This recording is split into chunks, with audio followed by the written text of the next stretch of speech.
हम लोग एक नया टॉपिक स्टार्ट करते हैं, इस तरह से देखते हैं। हमारा जो चैप्टर नंबर 8 है आपका human health and disease 12th की बुक से, तो वहाँ पर बेसिकली आपकी जो एक टर्म आता है इम्यूनिटी।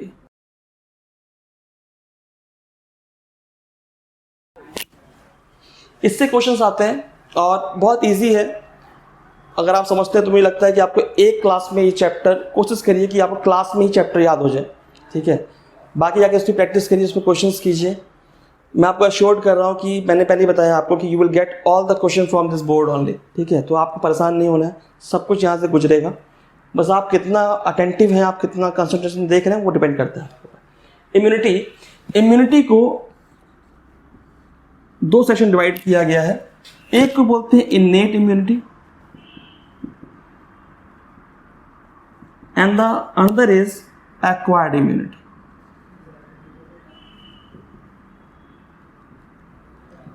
कोशिश करिए कि कम से कम रटना पड़े। तो देखिए, what is the meaning of, समझो भाई उसका नाम इन्नेट ही क्यों पड़ा, उसका नाम एक्वायर्ड ही पड़ा, कुछ और नाम रख देते, ये नाम क्यों पड़ा। तो सोचिए, इन्नेट मतलब होता है बाय बर्थ, खुद ही बता रहा है अपने बारे में, बाय बर्थ।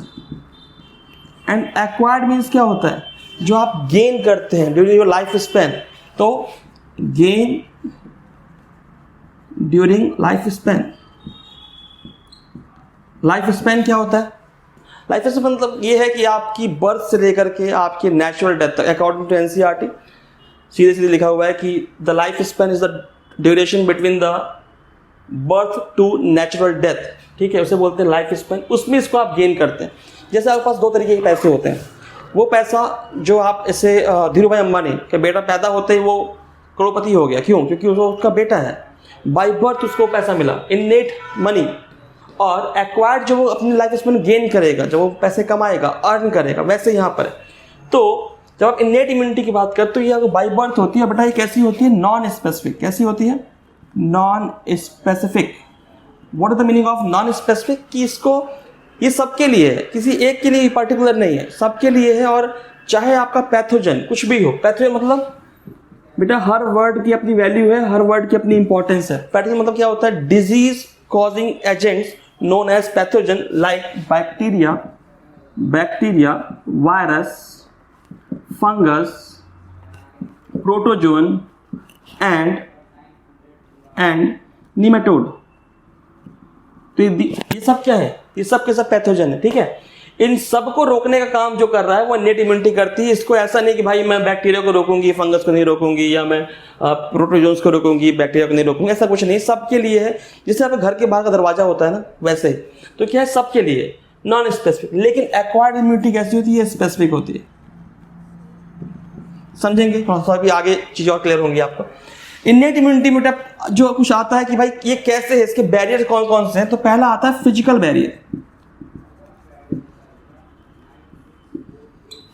जैसे देखिए, आप अपने घर की बात करिए, बहुत इजीली अपने घर समझिए इसको। आप एक घर में जब पहला गेट लगाओ ना, सबसे बाहर वाला, वो क्या है, वो गेट लोगों को आने से रोक रहा है, वो पहला गेट। ये क्या है, फिजिकल बैरियर्स। मतलब क्या, आपकी स्किन जो है बेटा, वो किसकी बनी हुई है, डेड सेल्स की बनी हुई है। और ये स्किन डिफरेंट पैथोजेंस को ग्रो करने से रोकती है, चाहे बैक्टीरिया हो, चाहे वायरस हो, चाहे निमेटोड हो। इस स्किन पर ग्रो नहीं कर सकता, ये डेड स्किन है। हाँ, आपसे अगर डीप में पूछ ही ले कि भाई कौन सा ऐसा पैथोजन है जो फिजिकल बैरियर्स को क्रॉस कर सकता है या फिजिकल बैरियर को हार्म पहुंचा सकता है, तो आपसे कहेगा फंगस। सिर्फ फंगस ही है जो डेड स्किन पर ग्रो करता है। और ये क्वेश्चन ज़्यादा डीप में हो जाएगा, जाके पूछेगा नहीं आपसे, पूछेगा आपके फिजिकल बैरियर्स क्या है। तो इसके फिजिकल बैरियर है जो कि हर तरीके के माइक्रोब्स को एंट्री करने से रोकती है। ये हमारा फर्स्ट लाइन ऑफ डिफेंस है। क्या है, first line of defence. Second one is physiological barriers. इसका मतलब क्या, मान लीजिए जहां जहां पे आपके बैरियर्स नहीं है, जहां पर फिजिकल बैरियर एब्सेंट है, वहां पर क्या, तो वहां पर हमारे कुछ इस तरीके से मोड ऑफ एक्शन है। जैसे माउथ में सलाइवा होता है 6.8, the saliva inside the mouth is 6.8, in the stomach 1.8 and in the intestine 7.8। ठीक है, ये आपका हो गया माउथ में बेटा, ये हो गया आपका स्टमक में, और ये हो गया आपका इंटेस्टाइन में। तो क्या कह रहा है, देख रहा है आपको, ये पीएच ऐसा है इसमें कि वो माइक्रो ग्रो नहीं करेगा, तो ये हो गया आपका, अगर कोई माइक्रो ऑर्गेनिज्म आपके गट में आ जाता है तो। दूसरी बात, अगर मान लो भाई वो क्या कहते हैं आइस पे आ रहा है, तो वहाँ पर क्या लाइसोजाइम्स निकल रहे हैं जो किलिंग करते हैं बैक्टीरिया की। उसके अलावा आपके ईयर में सीरुमेन ग्लैंड्स हैं। तो different different mode of action है, फिजियोलॉजिकल बैरियर्स हैं जो कि पैथोजन की बॉडी के अंदर एंट्री को चेक करते हैं, रोकते हैं, ठीक है। Third one is cytological barriers, means मान लीजिए कि आपकी स्किन में कट है, वो एंट्री कर ही गया, कोई पैथोजन एंट्री कर ही गया, तब क्या, तब वहां पर आपको मिलेगी WBCs। और अगर स्पेसिफिकली कहें बेटा, स्पेसिफिकली कहें तो WBC जो होती है वो उसमें भी न्यूट्रोफिल्स और बेसोफिल्स, कौन सी, न्यूट्रोफिल्स एंड बेसोफिल्स, मोनोसाइट्स भी, ये सब वो सेल्स हैं जो कि फेमस है फॉर देयर फैगोसाइटिक नेचर। किसके लिए, फैगोसाइटोसिस मींस सेल ईटिंग, किसी सेल को खा जाने के प्रोसेस को क्या बोलते हैं, फैगोसाइटोसिस बोलते हैं, ठीक है। तो फैगो मतलब होता है ईटिंग, साइटो मतलब सेल, तो eating of cell known as phagocytosis. That's why neutrophils monocytes सब किसके लिए फेमस है बेटा, फैगोसाइटिक नेचर के लिए फेमस है। तो बॉडी में अगर कोई एंट्री कर जाता है, ये आपके उस पुलिस की तरह जो पेट्रोलिंग कर रही है, ठीक है ना, उस पुलिस की तरह जो पेट्रोलिंग कर रही है, और अगर कोई इसको कोई कल्प्रिट दिखता है या कोई दिखता है जो कि अच्छी एक्टिविटी नहीं कर रहा है या जो डेंजरस हो सकता है, उसे किल करना, पकड़ना काम वैसे यहाँ पर क्या करेगा, न्यूट्रोफिल्स करते हैं, ठीक है। फोर्थ जो आपका है, यहाँ पर बता दूं मैं आपको, WBC की अगर आप बात करें तो इन्हें बोलते हैं ल्यूकोसाइट्स। क्या बोलते हैं, ल्यूकोसाइट्स। ऐसे क्वेश्चन आते हैं बेटा कि बहुत सिंपल क्वेश्चन में है सर कि leucocytes is the another name of RBC, WBC, platelets, इस तरीके से। RBC known as erythrocytes, WBC known as leucocytes, और आपका प्लेटलेट्स को बोलते हैं थ्रोम्बोसाइट्स, ठीक है। तो फिर आप बात तो करते हैं ब्लड की। इसके लिए आपको ब्लड की नॉलेज होनी चाहिए कि व्हाट इज ब्लड। ब्लड आपसे कोई पूछे तो आप सीधे बोलेंगे it is what, liquid connective tissue और फ्लूइड कनेक्टिव टिश्यू। ये एब्सोल्यूट स्टेटमेंट है, अपने आप में कंप्लीट है, ठीक है। Means what is the meaning of connective tissue, दो लोगों को जोड़ता है उसे बोलते हैं कनेक्टिव टिश्यू, और ये फ्लूइड है, fluid in nature, that's why fluid connective tissue, ठीक है। ब्लड के जो कंपोनेंट्स होते हैं, दो कंपोनेंट्स होते हैं, ध्यान रखिए। एक होता है plasma and the next one is forming element.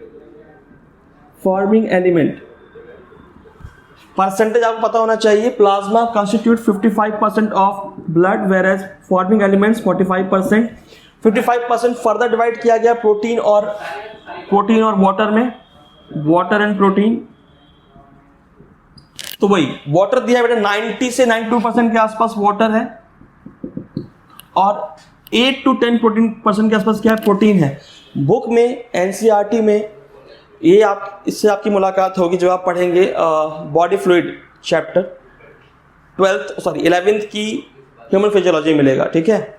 वहां पर 3 प्रोटीन दी हुई हैं, आप जब बुक खोलेंगे दिखेगा आपको। एक मिलेगा आपको एल्ब्यूमिन प्रोटीन, एक मिलेगा फाइब्रिनोजन प्रोटीन, और एक मिलेगा ग्लोबुलिन प्रोटीन। तो ये नाम याद होने चाहिए, इनके फंक्शंस याद होने चाहिए। बात जब करते हैं फॉर्मिंग एलिमेंट्स की, तो फॉर्मिंग एलिमेंट्स अगेन डिवाइड किया गया है 3 सेक्शन में, RBC, WBC and platelets. WBC को फिर फर्दर डिवाइड किया गया है 2 सेक्शन में, ग्रेनुलोसाइट्स एंड ग्रेनुलोसाइट्स। क्यों कह रहा है बेटा, एक सेकेंड, मैं फिर आपसे कह रहा हूं कोशिश करिए चीजें समझने की, रटने की नहीं प्लीज। WBC को 2 पार्ट में डिवाइड किया गया। WBC 2 तरीके की होती है, एक को बोलते हैं ग्रेन्युलोसाइट, न्यूलोसाइट, एक को बोलते हैं ए ग्रेन्युलोसाइट। मीन्स भाई ग्रेन्यूल्स खुद बता रहा है, ग्रेन्यूल्स ऐसी सेल, ऐसी WBC जो ग्रेनुलर दिखे। ग्रेनुलर मतलब क्या, दानेदार, इसमें आपको लगे हाँ कुछ पार्टिकल्स हैं, और जिसमें पार्टिकल्स ना दिखे। ए मतलब एब्सेंट, सेक्सुअल, एसेक्सुअल, तो एब्सेंट। तो जहां पर ग्रेन्यूल्स ना दिखे वो कैसा हो जाएगा, ए ग्रेनुलोसाइट्स हो जाएगा। ग्रेनुलोसाइट्स 3 तरीके की होती हैं। फिर क्यों 3 तरीके की भाई, जो WBC है उसको जब आप स्टेन करने जा रहे हैं बेटा, तो स्टेन करने के लिए आप डिफरेंट डाई यूज करते हैं, एसिडिक डाई, बेसिक डाई या न्यूट्रल डाई, ठीक है। अगर वो एसिडिक डाई से कलर करने पर अपना कलर लेती है तो उसे बोलते हैं इओसिनोफिल्स। क्या बोलते हैं, इओसिनोफिल। वाई इओसिनोफिल्स, कुछ और नाम क्यों नहीं दिया भाई। फिल मतलब होता है लव, फिला, PHILE, आपने पढ़ा होगा philosophy, philosophy is what, knowledge, love of knowledge, Sophia means knowledge, phila means love. आप पढ़ते हैं केमिस्ट्री में electrophile nucleophile means electron loving and nucleus loving, तो लविंग मतलब क्या, फिला, ठीक है। तो eosinophils, eosin is the acidic dye, the WBC which have attraction toward the acidic dye known as eosinophils। ऐसी बेटा क्या होगा, न्यूट्रोफिल्स, तो कॉमन सेंस लगाइए, न्यूट्रोफिल्स क्या होंगे, the WBCs which have affection toward the neutral dyes, and basophils they have affection toward the, or you can say love toward the basic dye, means उन्हें आप कलर करेंगे basic dye से। तो बस इतनी सी बात है। बाकी यहाँ पे आ जाओ, यहाँ पे आपको लिम्फोसाइट्स मिल जाएंगी और मोनोसाइट्स मिल जाएंगी। लिम्फोसाइट्स फर्दर डिवाइड की गई हैं T cells and B cells में, टी फर्दर डिवाइड किया गया है T killer, T helper and T suppressor में। तो वो हम चीज़ें अलग से पढ़ेंगे, अभी चीज़ें आएंगी। कहने मतलब क्या था, इसकी आपसे मैंने मुलाकात करा दी, न्यूट्रोफिल्स, मोनोसाइट्स और बेसोफिल्स को थोड़ा ब्रीफ कर दिया समझने के लिए। फोर्थ पे आते हैं, फोर्थ आता है आपका cytokines. Cytokines, what the meaning of cytokines? Kines मतलब काइनेटिक्स, काइनेटिक्स मतलब मूवमेंट। तो सेल्स के बीच में मूवमेंट, मूवमेंट किस चीज का भाई? तो केमिकल्स का। किसका मूवमेंट? केमिकल्स का। तो देखिए यहां पर मान लीजिए इस तरीके से सेल्स हैं, ठीक है, यहां पे इंफेक्शन हो गया। अब ये सेल्स अपने सराउंडिंग सेल्स को इन्फॉर्म करती है कि भाई कुछ इन्फेक्शन हुआ है, एक अलर्ट जारी करती है इस तरीके का। तो ये जो केमिकल निकाल रही हैं, इन केमिकल्स को बोलते हैं इंटरफेरॉन। इंटरफेरॉन, इंटरफेरॉन कब निकलता है? तो वहां लिखा होगा वायरस इन्फेक्टेड सेल। बेटा ध्यान देना, यहां पर बड़ा सा लिख रहा हूं मैं इसलिए, वायरस फंसाएगा आपको यहीं पे, कहेगा interferons are the cytokines, they belongs to innate immunity. यहां तक तो सही है, लेकिन जैसे उसने कहा कि the bacteria infected cell produce interferon, वही गलत हो गया। वायरस है, बैक्टीरिया नहीं है, स्टार लगा लीजिएगा। तो वायरस इन्फेक्टेड, ये बात क्वेश्चन बहुत बार आ चुका है, इंटरफेरॉन वाला, डिस्कवर्ड बाय आइजैक्स, साइंटिस्ट का नाम है। तो virus infected cells produce interferons which act as cytokines. तो ये चारों जो हैं आपके, ये चारों बिलोंग करते हैं टुवर्ड द इनेट इम्यूनिटी, ठीक है। और ये सबके लिए है, नॉन स्पेसिफिक है, बाई बर्थ होती है, इसी प्रॉपर्टीज हो गई। अब बात करेंगे थोड़ी सी एक्वायर्ड इम्यूनिटी के बारे में, देखते हैं कि ये क्या कहते हैं। आई थिंक यहाँ तक क्लियर होगा, आगे चलते हैं।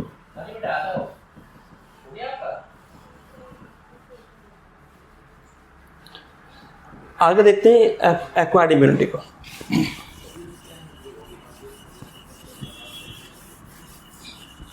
एक्वायर्ड इम्यूनिटी कहानी क्या है? एक्वायर्ड वो है इम्यूनिटी जो कि आप अचीव करते हैं या एक्वायर करते हैं ड्यूरिंग योर लाइफ स्पेन, बताया आपको। और ये कैसी होती है? स्पेसिफिक होती है।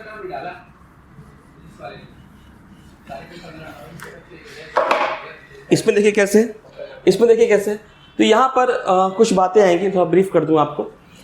एक होगा प्राइमरी रिस्पॉन्स, एक होगा सेकेंडरी रिस्पॉन्स, ठीक है। अब एक कहानी सुना रहा हूं, उस पर फोकस करिएगा। ये आपको हमेशा याद रखना है और इससे आपकी चीज़ें और आसान हो जाएंगी। कोशिश मेरी यही है। ये आपका होम है बेटा, होम कह लो या इसको आप अपनी बॉडी मान लो। आपकी बॉडी आपका होम है। यहाँ पर आपका एक डॉग है, वो डॉग आपका इम्यून सिस्टम है। जिस तरह से आपका डॉग आपके होम को बचाता है, प्रिवेंट करता है या आपको अलार्म करता है, वैसे ही हमारा इम्यून सिस्टम हमारी बॉडी को अलार्म करता है, बचाता है। बाहर जो है एक रोड है जिसपे कि ये है भाई साहब, ये भाई साहब कौन है? ये है एंटीजन। ये कौन है? एंटीजन। अब एंटीजन नाम ही क्यों पड़ा? तो एंटीजन वर्ड का मतलब बेटा होता है एंटीबॉडी जनरेटर। एंटीबॉडी जनरेटर मतलब इसकी वजह से एंटीबॉडी प्रोड्यूस हो रही है। एंटीबॉडी प्रोड्यूस कौन करता है? तो ये डॉग। जब ये डॉग इस को देखेगा तो वो बार्क करेगा और उसके बार्क करने को आप मान सकते हैं कि एंटीबॉडी प्रोड्यूस हो रही है। मतलब ना ये भाई साहब आते, ना इनको देख के डॉग बार्किंग करता है, एंटीबॉडी बनाता। मतलब क्या कि एंटीबॉडी बनने के लिए एंटीजन रिक्वायर्ड होता है, ठीक है। अब एंटीजन होता क्या है, इसकी प्रॉपर्टीज क्या क्या है। एंटीजन की प्रॉपर्टी क्या है कि ये प्रोटीन, फैट, कार्बोहाइड्रेट कुछ भी हो सकता है। तो प्रोटीन भी हो सकता है, फैट भी हो सकता है, कोई पार्टिकल हो सकता है, कोई इश्यू नहीं है। इंपॉर्टेंट चीज़ क्या है कि वो नॉन नेटिव होता है। कैसा होता है, नॉन नेटिव, या इसी को एलियन नहीं बोल देंगे। ये एलियन वो जादू वाला एलियन नहीं है, ये एलियन जो है वो नॉन नेटिव का मतलब है, ठीक है। तो मतलब वो घर का आदमी नहीं है, बाहर का आदमी। तो नॉन नेटिव, बाकी इसका कुछ मास होता है स्पेसिफिक, वो थोड़ा सा ज़्यादा डिटेल हो जाएगा, कितने डाल्टन से ऊपर होना चाहिए। 6000 to 8000 डाल्टन से ऊपर का मोलेकुलर वेट उसका होना चाहिए, तो उसको बॉडी रिकॉग्नाइज कर पाती है, ठीक है। तो कहने मतलब क्या है कि एंटीजन क्या है, एंटीबॉडी जनरेटर है। हाँ, अब आप इसे समझिए। प्राइमरी रिस्पॉन्स मतलब क्या, पहली मुलाकात किसी से हो रही है। प्राइम मतलब फर्स्ट होता है, आप उससे पहली बार मिल रहे हैं तो प्राइमरी रिस्पॉन्स है। सेकेंडरी मतलब उससे आप सेकेंड टाइम मिले तो आप क्या है, आपकी सेकेंडरी रिस्पॉन्स, सेकेंडरी आपकी मुलाकात है उससे। होता क्या है, एक कहानी सुनिए। कहानी कुछ ऐसी है कि एक गांव है, जिस गांव में एक हमले हो रहे हैं। तो लोगों ने उस जो चोरी कर रहा है उसके ऊपर पत्थर फेंका, उसके ऊपर क्या कहते हैं, गोली चला दी, ठीक है, उसको डंडा मारा, लेकिन उसे कुछ हुआ नहीं। उस गांव में रूमर फैल चुका है कि उस चोर के ऊपर आप चाहे कुछ भी कर लो, आप डंडे मार लो, उसको पत्थर मार लो, आप कुछ भी कर लो, वो कुछ हो नहीं रहा है। तो एक फेयर का माहौल है कुछ पूरे गांव में, और चोरियां होती जा रही हैं। लेकिन सडनली क्या होता है, एक रात में चोर चोरी करने आता है, और उस पर जो आदमी सोया हुआ है उसने उसमें पानी फेंक दिया, मतलब हड़बड़ी में, ठीक है, जस्ट एक कोइंसिडेंस, उसने पानी फेंक दिया। पानी फेंकते ही क्या होगा कि वो जो चोर था वो रुक गया। इससे पता लगता है कि वो चोर एक इंस्ट्रूमेंट था, एक रोबोट था। आप समझ रहे हैं। इस पर क्या होगा, जब अगली रात होगी, गांव के इतने लोग होंगे, कोई बंदूक लेके, कोई पत्थर लेके नहीं सोएगा, आप सब पानी लेके सोएंगे। आप समझ रहे हैं इसका मतलब क्या है, कि अब गांव के लोगों को पता लग गया है कि वो रोबोट है, जैसे वो हमला करने आएगा उस पर आप पानी फेंकिए, मर जाएगा। सेम पैटर्न हमारी बॉडी करते हैं। हमारी बॉडी पे जब कोई पैथोजन आता है तो हमारी बॉडी उसके ऊपर ढेर सारे हमले करती है, डिफरेंट एंटीबॉडीज़ के हमले करती है। जिस एंटीबॉडी से उसका इंटरेक्शन होने पर या वो हमला करने पर वो पैथोजन मर जाता है, उसको हम मेमोरी याद कर लेते हैं, मेमोरी सेल्स। और अगली बार जब वो फिर से हमारी बॉडी में आता है तो हम उस पर हाई इंटेंसिटी, ध्यान देना बेटा, ये हाई इंटेंसिटी का हमला होता है। सेकेंड टाइम हाई इंटेंसिटी का हमला करते हैं with that particular memory cells, जो हमको याद होता है कि भाई इस समय इसको मारा था। तो ऐसे हमारी बॉडी काम करती है, ठीक है। आप समझ रहे हैं। जो अभी करंटली आपको वैक्सीन लगाई गई है, उस वैक्सीन में आपको कोरोना वायरस ही दिया गया है, या उसके पार्टिकल्स दिए जाते हैं जो आपकी बॉडी के अंदर इम्यूनिटी को स्टिमुलेट करते हैं या इम्यूनिटी बनाते हैं अगेंस्ट दैट वायरस, ठीक है। और इसको हम बोलते हैं एक्टिव इम्यूनिटी। क्या बोलते हैं, एक्टिव इम्यूनिटी। ये भी आगे आएगा, active immunity and passive immunity. तो जैसे देखो, फिर वो चीज़ वर्ड समझो, एक्टिव एंड पैसिव। एक्टिव और पैसिव वर्ड आपको इम्यूनिटी के साथ जोड़ दे तो एक्टिव इम्यूनिटी, पैसिव इम्यूनिटी हो गया। इसी वर्ड को आपको जोड़ दे डिफ्यूजन के साथ तो एक्टिव डिफ्यूजन, पैसिव डिफ्यूजन हो गया। वहाँ भी पढ़ा है आप लोगों ने। एक्टिव डिफ्यूजन क्या होता है, जब आपको एनर्जी लगानी पड़ती है। एक्टिव मतलब आपकी बॉडी इन्वॉल्व है, आपको एनर्जी लगानी पड़ रही है। अगर आपको एनर्जी लगानी पड़ रही है तो उसे बोलेंगे एक्टिव डिफ्यूजन, ठीक है। जब कंसंट्रेशन ग्रेडियंट के अगेंस्ट में मूवमेंट होता है, आपको खींच के लाना पड़ता है, एनर्जी लगानी पड़ती है। सोडियम पोटेशियम पंप, जितने पंप वहाँ पर क्या हो रहा है, एक्टिव ट्रांसपोर्ट हो रहा है, एनर्जी लग रही है। पैसिव मतलब क्या, जहाँ पर एनर्जी नहीं लग रही, ठीक है। तो वही चीज़ यहाँ पर है। अगर आप बनी बनाई एंटीबॉडी ले रहे हैं मार्केट से, आप बनी बनाई एंटीबॉडी ले रहे हैं, जैसा कि केस आप करते हैं, जब आपको एंटीवेनम, कोई सांप काटा है तो उसका एंटीवेनम लिया आपने, एंटीडोट लिया, तो लैब में बनी हुई एंटीबॉडी को लेते हैं तो वो पैसिव में आएगा बेटा, ठीक है। लेकिन अगर आप एंटीबॉडी बना रहे हैं, जैसे वैक्सीन दी गई आपको, उस वैक्सीन के रिस्पॉन्स में आपकी बॉडी ने एंटीबॉडी बनाई तो उसे बोलेंगे एक्टिव इम्यूनिटी, ठीक है। एक और बात बता दूं मैं आपको, जो मदर्स मिल्क होता है, कोलेस्ट्रम, ठीक है, the first milk from mother which is very nutritional for the baby, which it contain IgA antibody, high amount of antibody होता है। और इस टाइप को अगर हम इसको उस पॉइंट ऑफ व्यू से देखें कि ये एक्टिव है या पैसिव है, तो किस कैटेगरी में आएगा बताइए आप मुझे। ये आएगा पैसिव कैटेगरी में। क्यों? क्योंकि बनी हुई एंटीबॉडी मदर से आप सीधे बच्चे में जा रही है, बच्चा सीधे उसको ले रहा है। तो अगर बनी बनाई है सिंपल बनी बनाई रेडीमेड है तो पैसिव में आएगी, आपकी बॉडी उसको बना रही है तो एक्टिव में है, ठीक है। हाँ, हम लोग यहाँ पे थे, तो मैंने भी एक वर्ड बोला एंटीबॉडी, उसको समझने के लिए तो देखना पड़ेगा हमको लिम्फोसाइट्स को। लिम्फोसाइट्स, जो लिम्फोसाइट्स है बेटा, लिम्फोसाइट्स फिर वही चीज अगेन WBC टाइप्स में आएगा, बताया था मैंने आपको। WBC में एग्रेनोसाइट्स में आता है ये लिम्फोसाइट्स। दो तरीके की होती है, T cells and B cells, ठीक है। अब ये नाम क्यों पड़ा टी सेल्स बी सेल्स? अगर आप टी सेल्स की बात करेंगे तो टी सेल्स मतलब थाइमस सेल, यहाँ पे ग्लैंड है आपके, इसे हम बोलते हैं थाइमस ग्लैंड, चैप्टर नंबर 22। और थाइमस ग्लैंड की खासियत क्या है कि जब बेबी जब पैदा होता है उस टाइम ये हाईली डेवलप होती है और एज के साथ साथ ये डिक्लाइन करती है, ध्यान रखिएगा इस बात, क्वेश्चन पे आया हुआ, ठीक है। तो टी सेल्स वो सेल्स है जिनका मैचुरेशन, डिफरेंशिएशन एंड डेवलपमेंट कहाँ पर हो रहा है? थाइमस ग्लैंड में हो रहा है। बी सेल्स वो सेल्स होती हैं, वो लिम्फोसाइट्स होती हैं जिनका development, maturation and proliferation you can say occur inside the bone marrow. कहाँ पर? Bone marrow. और यहाँ पर क्या? थाइमस। एक बात मैं बता दूं आपको कि थाइमस में यहाँ से टी लिया गया है टी सेल्स के लिए, बी वाला यहाँ से बी नहीं आया है, ठीक है ना। ये पूछेगा नहीं आपसे क्योंकि ये थोड़ा सा हायर क्लासेस का है। ये आया है बेटा बर्सा फैब्रिकस। बर्सा फैब्रिकस जो कि बर्ड्स में होता है, तो बर्ड्स में ये होता है बर्सा फैब्रिकस, जहां पर फॉर्मेशन ऑफ बी सेल्स होता है।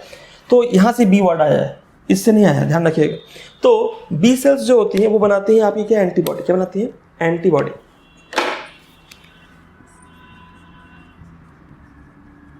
और ये टी सेल्स ये रिस्पॉन्सिबल होती है आपकी सेल मीडिएटेड इम्यूनिटी के लिए, और ये होती है आपकी एंटीबॉडी मीडिएटेड इम्यूनिटी, मतलब कि ये इम्यूनिटी प्रोवाइड कर रही है via antibody, that's why antibody mediated immunity. और टी सेल्स के थ्रू इम्यूनिटी प्रोवाइड करती है, like T cell, T killer, T helper, T suppressor, तो that's why cell mediated immunity में आता है, ठीक है। ये बात और ध्यान रखिएगा, तो समझते हैं भाई।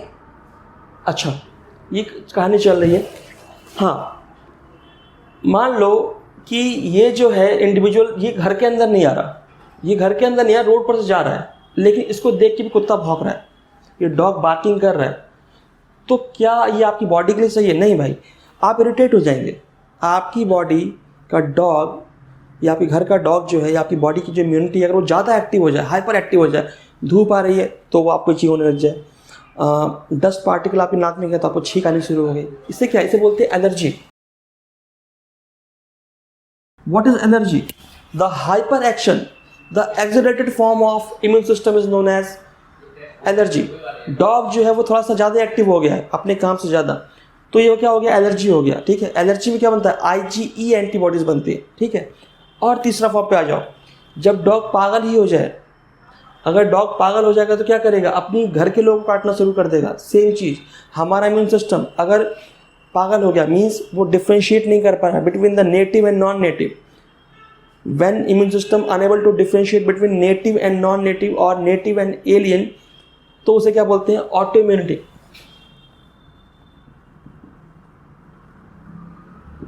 Examples are rheumatoid arthritis, Addison's disease, Graves disease, Hashimoto disease, बहुत सारे नाम बेटा इसमें, कम से कम आपको एक नाम ज़्यादा होना चाहिए, rheumatoid arthritis according to NCERT, ठीक है। बाकी हाशिमोटो डिजीज भी हैं, एडिसन्स डिजीज भी हैं, ग्रेव्स डिजीज भी, बहुत सारे नाम हैं। तो कहने मतलब क्या है? ये सिंपल फॉर्म है, नेचुरल फॉर्म है, ये इसकी हाइपर फॉर्म है जो आपको रिस्पॉन्स बॉडी में आता है, एलर्जिक रिस्पॉन्स। और ये सबसे खतरनाक ऑटोइम्यूनिटी, जब सेल्स नेटिव सेल्स और फॉरेन सेल्स को मारना शुरू कर देती है, ठीक है। बाकी यहाँ पे एक वर्ड आया बेटा एंटीबॉडी, को समझते हैं इसके बारे में भी। देखिए यहाँ पर इसका स्ट्रक्चर कुछ इस तरीके से होता है, वाई शेप दिख रहा होगा आप लोगों को, और ये वाई शेप कहने के लिए, बट इसमें it is made up of carbon and hydrogen, तो ये चेन दिख रही होगा आपको। सिंपल सी बात है, जब यहाँ से लेके यहाँ तक इतना कार्बन और हाइड्रोजन है और ये छोटा सा स्ट्रैंड दिख रहा है आपको, तो ऑब्वियस सी बात है इसका मॉलिक्यूलर वेट इस वाले से ज़्यादा होगा। इसको बोलते हैं हैवी चेन। क्या बोलते हैं? Heavy chain. Heavy chain of what? Polypeptide, and it is the light chain. तो इस डायग्राम को देख के आपको लग रहा होगा कि it is made up of H2L2, that is 2 heavy chain and 2 light chain combined via disulphide bond. भूलिएगा मत, इसमें क्वेश्चन आते हैं कौन सा बॉन्ड है बेटा इसके बीच में, डाइसल्फाइड बॉन्ड है।